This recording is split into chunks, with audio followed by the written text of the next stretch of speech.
In today's video, I'm going to share with you the 7 things I wish I knew before I became a third-party recruiter. Let's go. Now, to start my career right out of school, I became an agency recruiter, third-party recruiter, or headhunter. Basically, what that is it's somebody who works for a third party and helps other companies find hard-to-find people. So, for example, a company like Apple might pay a recruiter who's part of a different company to go find them a software developer. And then they would pay a fee upon placing that person. So that is what it is from a career profession standpoint. Okay, so let's get to the things I wish I knew before I started my career. And the first is I wish I knew what a recruiter even was. The funny thing is, the way I started my career is I got a call from a person who owned an agency. And what he liked about my background is I had a business degree and I was an athlete. And those are the things that he was looking for because he found those people to be good recruiters. They were competitive, they were working hard enough, and they had a baseline of business acumen. But when I went in for the interview, I actually didn't know what a recruiter was. I didn't know what they did. I didn't know how they were paid. I knew nothing about the industry. So I think before any of the other things that I'm going to list here, it would be nice to have an idea of what I was actually walking into before I started the job. The next thing that I wish I would have known is just how much business development is necessary or needed in a standard third-party recruiter role. So the way my job worked, the first half of the day, they had us sign benefit paperwork. We watched a video on recruitment, and the second half of the day after lunch, we had to make 40 cold calls. And that was pretty much what my life looked like for the next 13 months. I was making anywhere from 80 to 175 cold calls every single day. Because when you first start as an agency recruiter, you have no clients. If you are running a full desk, which means you are bringing in your own clients and then you are recruiting on those roles, which is what most third-party recruiters do, and what I specifically did, the very beginning, it is a ton of legwork. It is a ton of business development and a ton of calling people and trying to convince them to let you help them fill their open roles for 25% of that first year's compensation. So in my first year in recruitment alone, I think I made 20,000 cold calls. I had no idea it was going to be like that. The third thing is similar to the second, and it's how much cold calling was required. I wasn't only doing cold calling for business development, but I was cold calling candidates. I'd find candidates, I'd find their phone numbers, either through CareerBuilder, Indeed, LinkedIn, and I would just call them. Or I would call them at work. I'd call in and be like, hey, I found your page on LinkedIn. I think you'd be a good fit for this. I'd love to chat with you for a few minutes. And you get a lot of rejections like that. So recruitment as a third-party recruiter when you're first starting out is basically like getting rejection after rejection after rejection from a variety of people.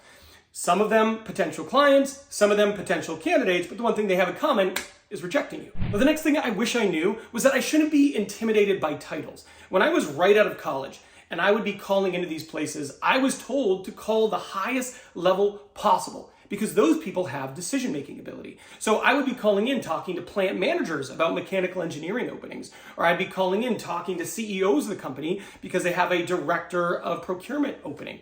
And those were the people I was calling, but it was incredibly intimidating. I had just graduated college. I didn't really know what I was doing. I was super new to the business. They'd look at my LinkedIn profile and they'd see I had like 30 connections and had been recruiting for like a month, and they would hang up on me. And I was really intimidated, and I think that was part of it. One of the things that changed over time is I became more confident. And when you call and you're confident, you have a different type of energy and a different probability of success. But knowing that early on would have been so helpful. These are just regular people. They just spend more time in their career than you, so you don't need to be intimidated. This one's a big one. I wish I would have known just how many people agree to work with you and then go MIA. So for example, I'd call up a client and say, hey, I see you have an opening for a process engineer. I've been working in this area. I think I can help you with this role. And they go, great, we've been trying to fill this forever. How much does it cost? And I go, 25% of first year's compensation. I can send the agreement over today and get started. And they said, perfect. I'd send it over, they'd sign it, send it back to me. I do all that work recruiting people, finding people who are good fits, just for them to never respond to me again.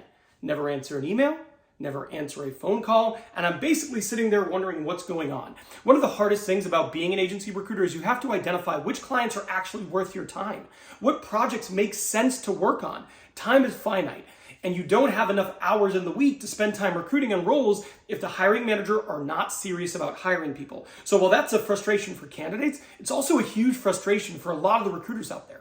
The next thing I wish I would have known is just how cutthroat being a recruiter is. Being an agency recruiter is incredibly cutthroat. I remember starting my first day and they hired like a handful of us. And they said, hey, 3 months from now, only one of you is going to be there.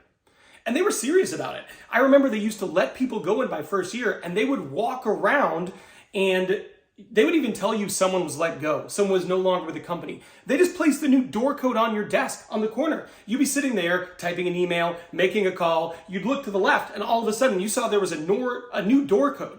It was like the Hunger Games. Like instead of a cannon and a face in the sky, it was a new punch code. And then everyone would ask, okay, who's gone? Who's gone? Who's gone? And often you'd know who it was because you could see people start to struggle. But it's incredibly cutthroat. Being an agency recruiter, third-party recruiter, headhunter is one of those things where they hire a bunch of them because they know most people aren't going to work out.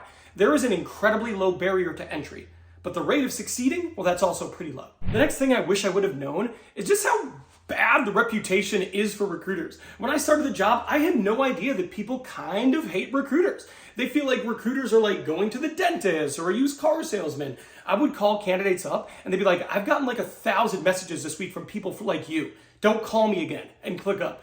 I would have people who sent me mean emails initially. And I'm not a sensitive person, but when you're new to your career and you're just learning, that stuff kind of comes out of the blue and hits you like bam.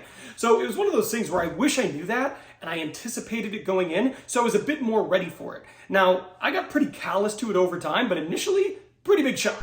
The next thing I wish I would have known is how little of the outcome you control. You know, it's funny because you think, okay, I'm gonna bring in my clients, I'm gonna find the candidates, I'm controlling the whole bit of the process. But one person told me that recruiting is like being a salesman, but the thing you're selling is the only good that can say no. You can find the perfect job, the perfect candidate, get them exactly what they asked for the offer, and they could say, yeah, thanks, but no thanks. Or you could work with a client and they could say, find us exactly this. You find them the right person. That person's excited. It's their dream job. They go and they interview and the hiring manager goes, I love them. I want to hire them. But then that company goes, we're going on a hiring freeze. And then everything you did is for nothing. And because you work in commission, that's it. All that work was for nothing. You didn't get paid for it, no one benefited, and you've got a pissed off candidate who now hates you. And the next time you call them, they're probably not going to answer. Hey, if you found this video helpful or interesting, I want you to go watch this video here. This video here is my ultimate guide to salary negotiation. New year, new you, trying to find a new job? Well, if you do, you want to make sure that you maximize your salary. And I teach you everything you need to know in this video to do so.